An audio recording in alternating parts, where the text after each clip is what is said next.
Hey, how y'all doing? I'm back. We back. What Um, up, what up, what up, what up, what up? we've been slacking a little bit. Sorry about that.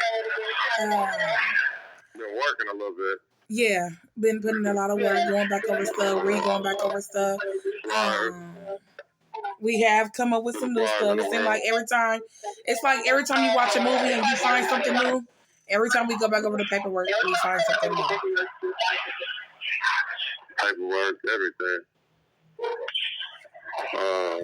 So I don't even know what it is.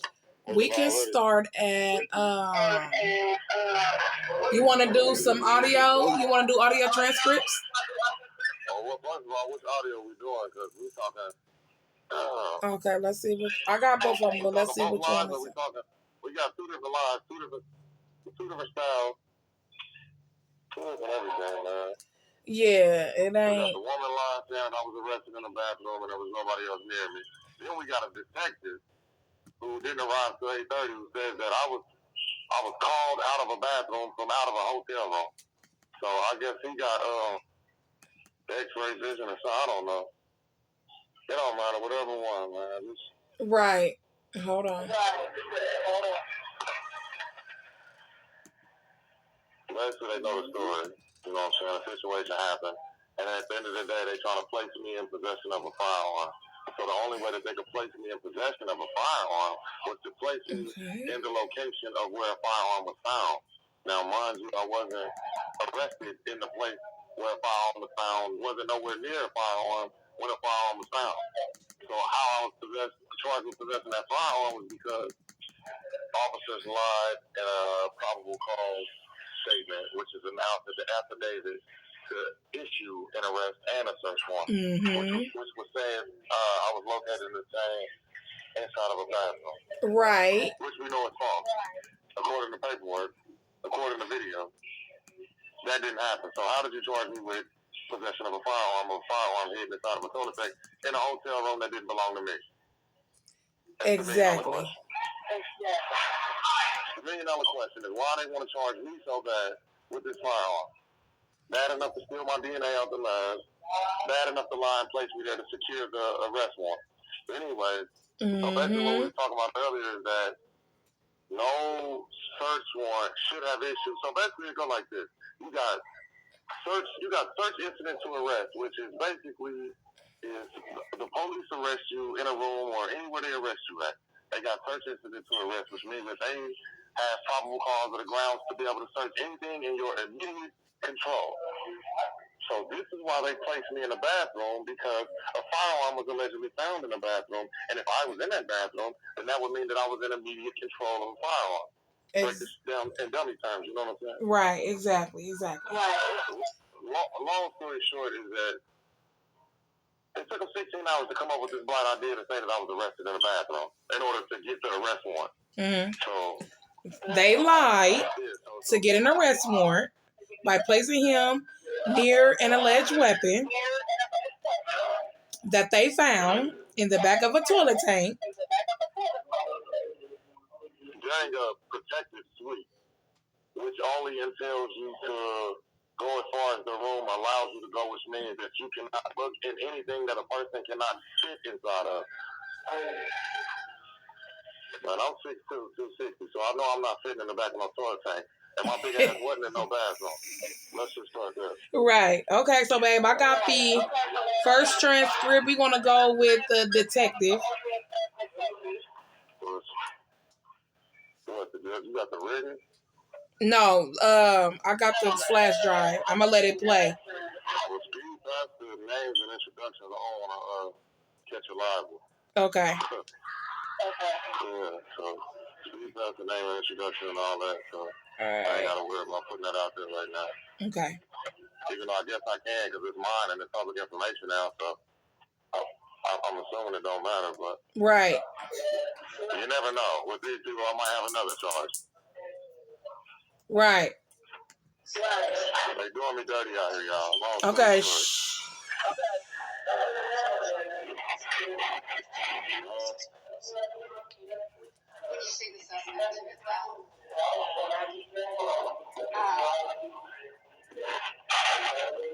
It's loud.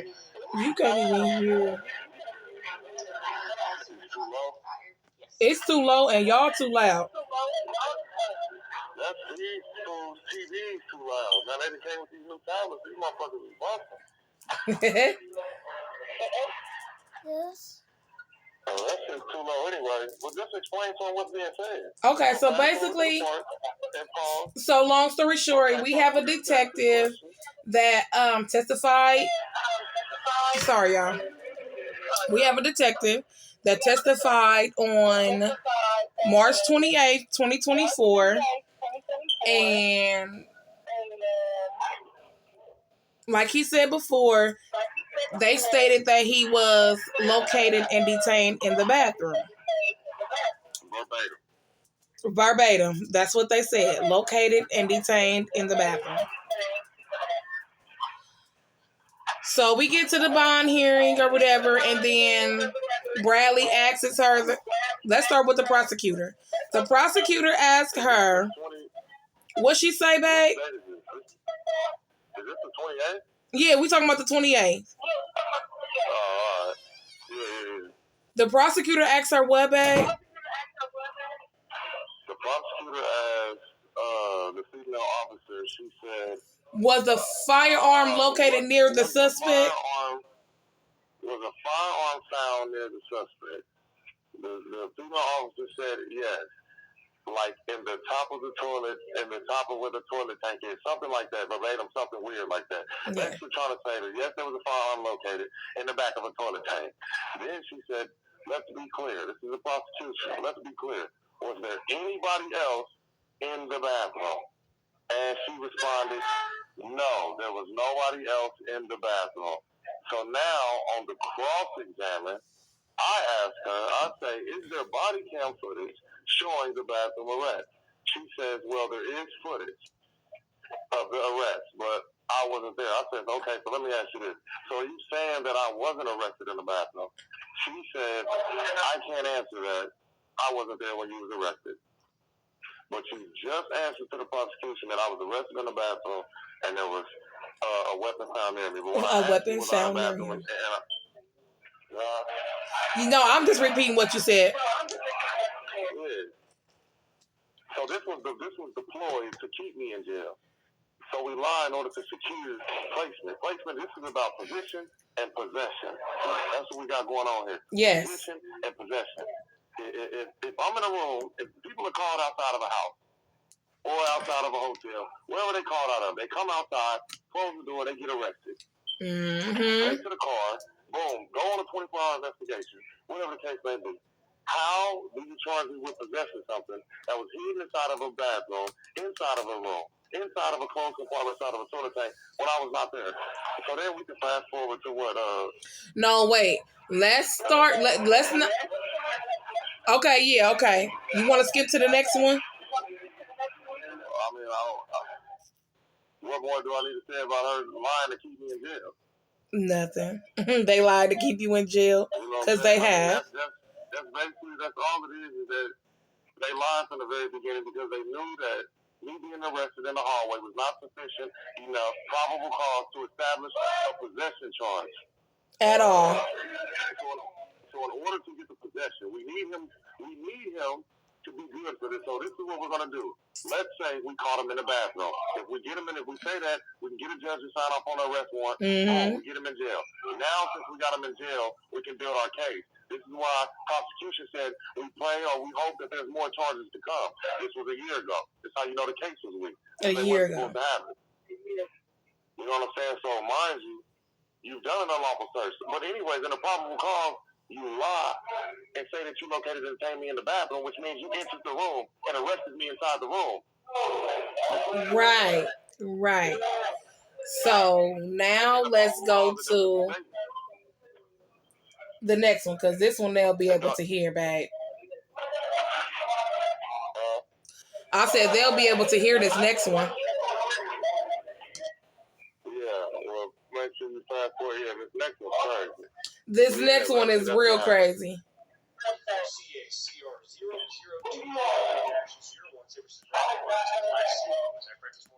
Under this subsection, Elizabeth's prior to CPS. Okay.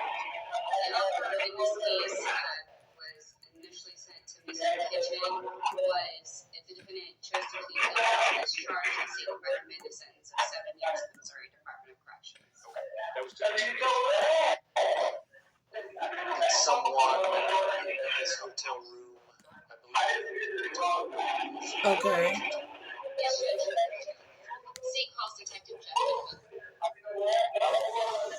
Okay, hopefully y'all can hear this a little bit. Get y'all closer to the speaker. That's why I said nothing but the truth. So yeah, I do. What's going on? Let them know what's being asked. And Mr. Jameson, anytime if you can't hear us, you let us know, okay, sir? Okay. So basically on this next transcript, we have a detective who is in charge of writing the probable cause.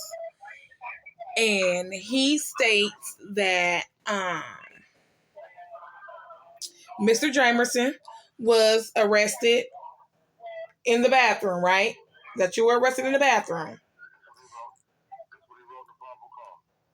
In the probable cause, he wrote that Mr. Jamerson was arrested in the bathroom. And let's be clear, the bathroom is everything. Let's just be clear real quick. The bathroom is the case. Yes. This is where an alleged crime took This place. is So let's not just the whole case. Yes, is set on the bathroom. The bathroom. Live in the bathroom. This is where the case alleged. So let's take that part serious. This is why it's so much on it. But anyway, this is the same detective that said I was located and detained inside the bathroom. Inside the bathroom. So now he comes and takes the stand. For what we don't know, because he takes the stand and he's asking questions, and the female allegedly, or the female said she was asleep, woke to loud noises, the bathroom door was closed, she left the room, whatever, you know what I'm saying, whatever her lies is. There's 1,000 of them, but anyway, so then I question him. What I ask him? You asked him, were you located and detained in the bathroom? And he said that officers told him that you came out of the bathroom. No, the officers told him that I was called out of the bathroom. Called out of the bathroom, excuse me, guys. So, mind y'all, so this is the scene here. So this is what they say. They say, stay arrived, and they've done, mind you, there's a 30-minute delay between the shots fired, and yes, it's a shot fired. The initial phone call to 911. So it was a 30-minute delay between the shots fired and 911 call. So then,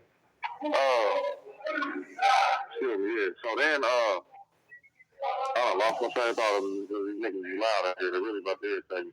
But, so it was a 30-minute delay between it. For real, though, Kalina. Yeah, I know what you mean.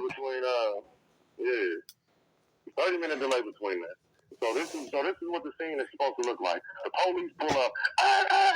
They try to make it seem like this is an exit, or like some exit and stuff went down. So they set this up real tactical. They take the east stair. We take the west stair. We secure this area. We secure. Fool, you're 30 minutes late. Anybody who's gonna be dead, would have been dead, should have been dead, is probably already dead by now. But anyway, that part.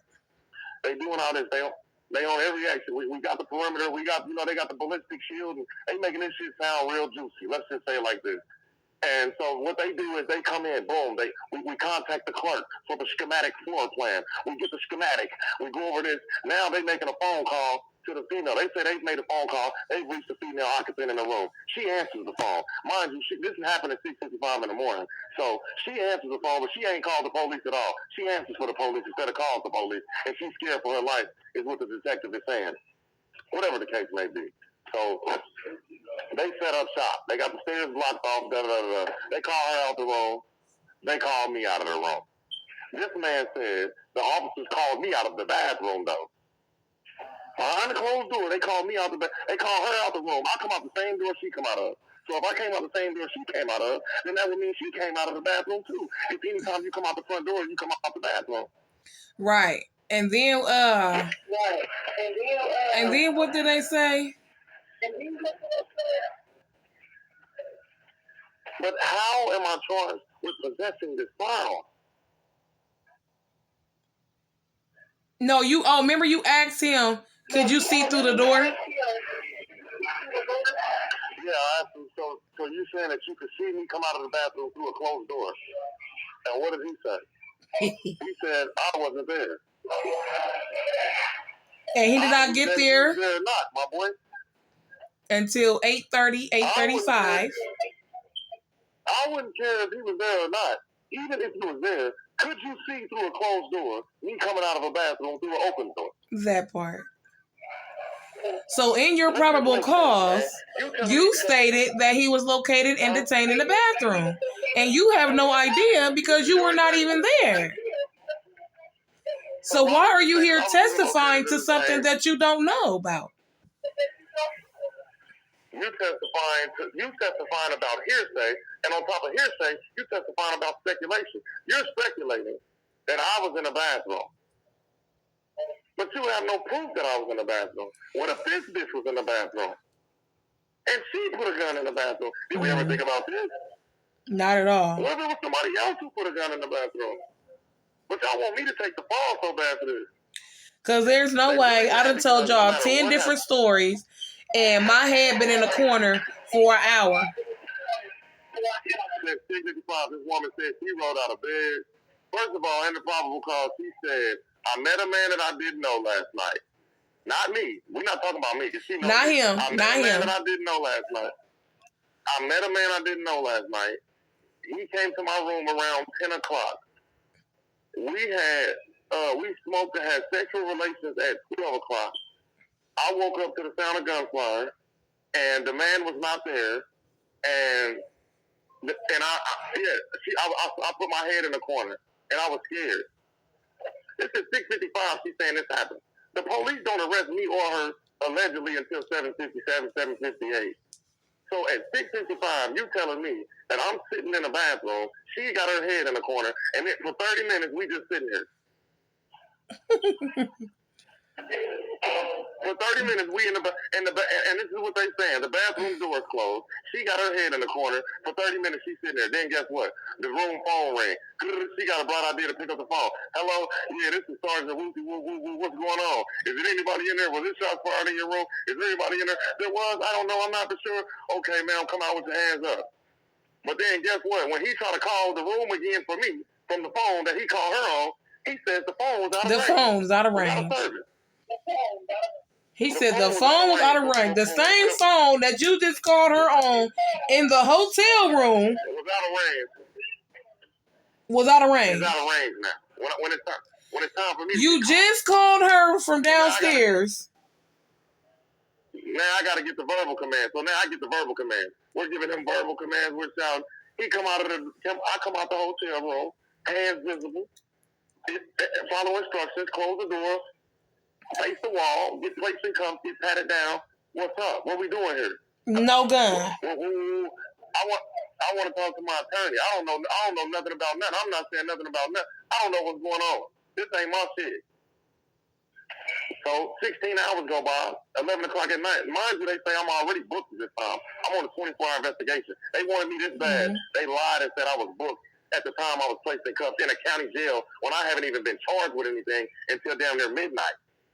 But then you get a search warrant at 11:29 after you've located and found the pistol, allegedly. You at 8:02 a.m. At 8:06, 8:02 a.m. So they said they made entry to the room at 8:02, 8:03. I'm in the car right now. This ain't my room. I'm not there when y'all make entry. Simple as that. You make entry to do a security sweep. Let's check and make sure there ain't no more threats in here. Boom, they make sure there ain't no more threats. Oh, guess what? Is that the toilet we here running? The toilet, so now they turn into maintenance. Boom. When they turn into maintenance, this when they slide to the back. Boom. Allegedly. I don't know. I still ain't seen the body cam footage. They ain't showing me nothing. Mind you, he's been in jail for a year. We haven't seen any body cam footage. We haven't seen any hotel footage. And he still doesn't have a whole discovery. Let's start there. All I got is 6 police reports, 40 pictures of inside of a tennis shoe and a hallway of a hotel, and a probable cause, and a submission. I have no labs or none of that in here. No lab submission sheets about no DNA, no alleged firearm, no nothing. Man, look, the moral of the story is, how did you charge me with a gun that wasn't in my possession, in a room that wasn't mine? How am I charged with that? So now we speed a year past my speeding trial and all this. They playing with my DNA in the lab. Now all of a sudden, they hold me and say, "Oh, I'm gonna call back. Stay on the line.